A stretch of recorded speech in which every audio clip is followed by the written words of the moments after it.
আসসালামু আলাইকুম। আজ বানাচ্ছি আলু দিয়ে জাল জাল লেট্টা শুটকি। লেট্টা শুটকি ভালো করে কেটে হালকা ভেজে নিচ্ছি। ভেজে নিয়ে ভালো করে ধুয়ে নিতে হবে।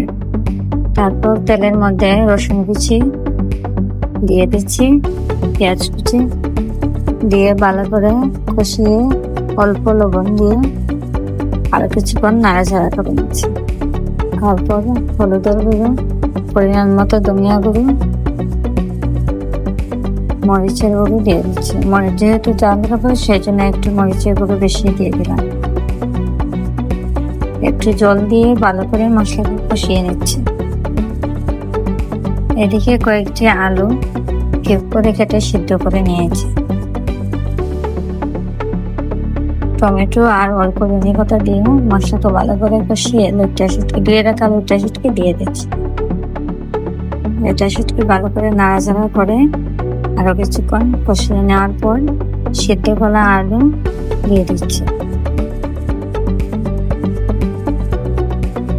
আলু দিয়ে ভালো করে নাড়াচাড়া করে আরো কিছুক্ষণ কষিয়ে নেওয়ার পর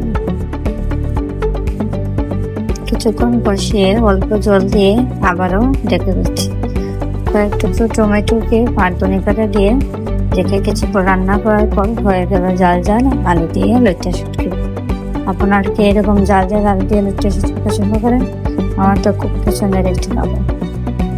বন্ধুরা, ভালো লাগলে কুকিং স্টুডিও বাটিতে নিয়ে লাইক, কমেন্ট এন্ড সাবস্ক্রাইব করতে ভুলবেন না আলু দিয়ে জাল জাল লেট্টা শুটকি। ভালো লাগলে অবশ্যই লাইক, কমেন্ট এন্ড শেয়ার করবেন।